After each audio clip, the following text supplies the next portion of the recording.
السلام عليكم خياتي، كي راكم دايرين؟ نتمنى ان شاء الله تكونوا كامل بخير. نتمنى ان شاء الله الفيديو تاعنا اليوم يلقاكم باحسن الاحوال يا رب. اليوم ان شاء الله جيت بنشارككم وصفه رائعه، معسله ولا اروع، خفيفه ظريفه تندير في وقفه. لازم عليكم هذه الوصفه تاخذوا منها كونتيتي وتخبوها رمضان. نبداو نشوفوا الفيديو تاعنا اليوم ونشوفوا وصفه تاعنا اليوم. نقول لكم البنات ما تنسوش الصلاه والسلام على رسول الله، وما تنسوش كذلك لي جيم ولي كومونتير هكا تحفزوني اكثر واكثر. نبدا بسم الله على بركه الله بالمقادير وطريقه التحضير. اول مرحله شنو نحتاجو المقادير؟ عندنا 3 كيسان تاع فرينه اللي يكون مغربل وتكون نوعيه جيده، انا كليت بهذا الكاس. نحتاجو كذلك عندنا صفار حبه بيض، عندنا هنايا نص كاس تاع مكسرات، اي نوع تاع مكسرات تفضلوه، ماذا بيكم يكون مطحون مليح حتى يتعجن. واللي ما عندهاش مكسرات كيما حنا نقولوا كوكا يكون مطحون مليح ولا لوز، اللي ما عندهاش تقد تعوضه بزبده الفول السوداني، ولا تقد تستغنى عليه تعوضه فقط بالجنجلان. هنا عندنا كاس تاع جنجلان اللي كنت حمصته شويه فقط وطحنته رطب كيما كنتوا تشوفوا راه رطب تتعجن لنا. ونحتاجو كاس تاع زيت عفوا كاس تاع دهان.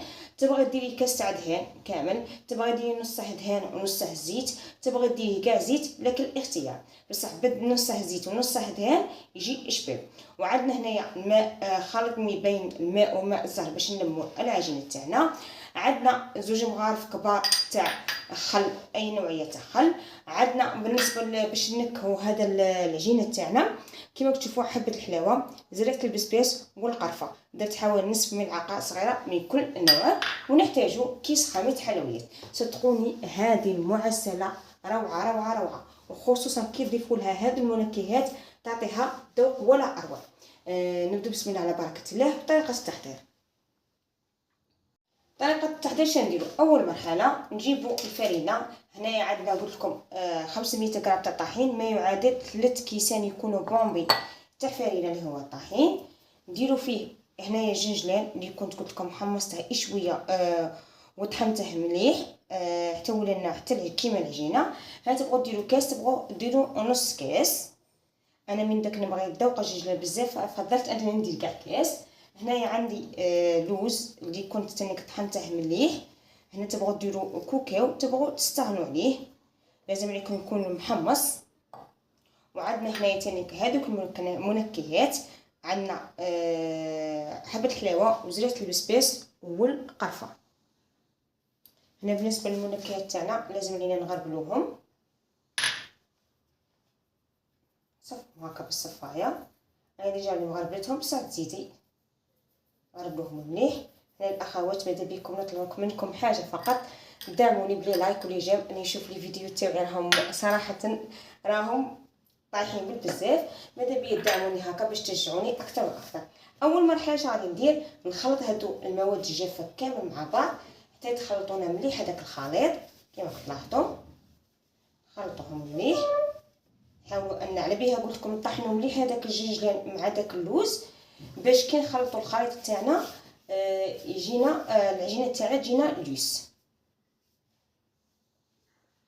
انا غادي نحاول ان ندخل هذوك المكسرات مليح في الخليط ونولي معكم. هنا بعد ما تخلطوا هذوك المقادير جيدا دوك نضيفوا الكيس تاع خليط حلويات، نخلطوا نحاولوا ندخلوه مليح بهذه الطريقه. ونجيبوا الكاس تاع ليدان تاعنا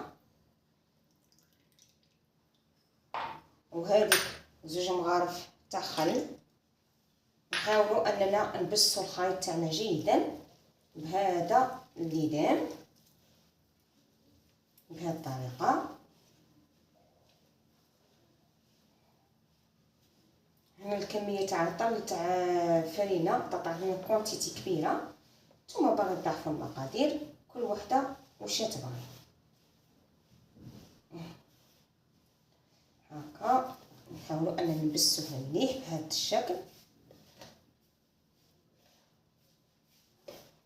هنا بالنسبه للكميه تاع الماء، خليط تاع ماء وماء الزهر، ما بغيتش نعطيكم الكميه قداه خاطر كل وحده على حسب الفرينه اللي غتخدم بها.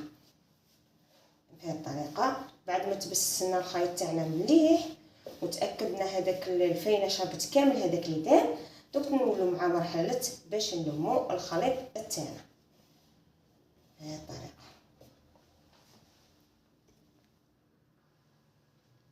هنا بعد ما ندمجوا المقادير مليح مع بعض وهذاك اللي دام دخلتنا مليح مع داك الفاينه، دوك اش غنديروا؟ نجيبوا الصفار البيض تاعنا نديروا فيه شويه ماء. على درنا هذه المرحله باش الصفار تاعنا ما يديناش هذوك الكتل في العجينه تاعنا. نفضل انا ندير هذه الطريقه ونكب ونبدا نلم العجينه تاعي بالخليط المتبقي تاع ماء وماء سهل. هنا ماذا بينا العجينه تاعنا ما نخلوهاش طريه بزاف، نديروها شويه شاده روحها. دونك انا غادي نلم ومن بعد نقول لكم الكميه تاع الماء اللي درتها لي هذه العجينه. نلمو هكا بهذه الطريقه كما كتشوفوا.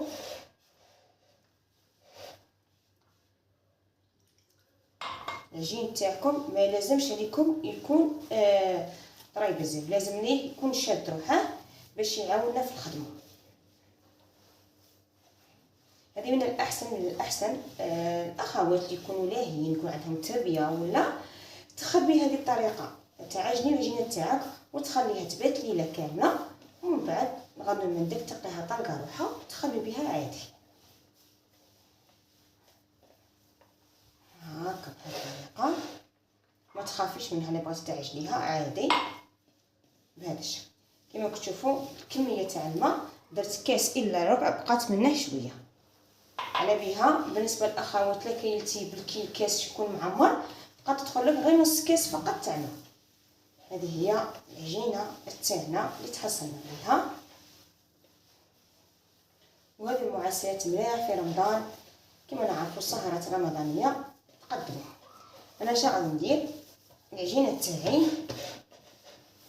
بهذا الشكل نعجنها فقط 2 عجينات ونخليها تريح مده ربع ساعه من بعد نلمها.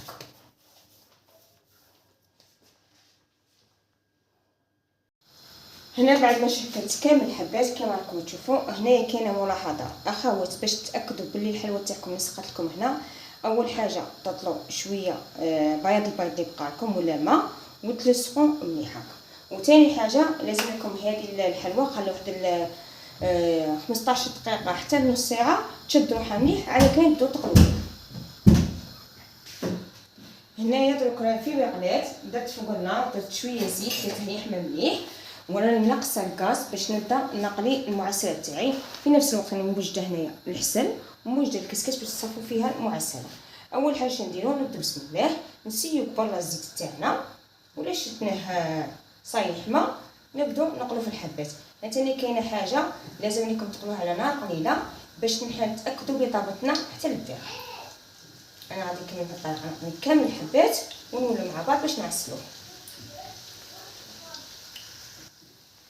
هنا بعد ما قليتهم وتحمروا لي مليح تاكدوا بلي طابوا لنا مليح. هنايا ماذا بكم الزيت يكون غامق، كل ما يكون الزيت غامق كما تكون نتيجه شابه.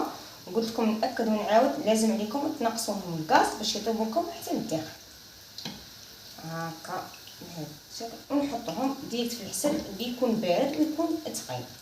انا غادي نكمل بهذه الطريقه نعسل كامل الحبات ونولي لكم قدام نشوفوا الشكل النهائي تاع الوصفه.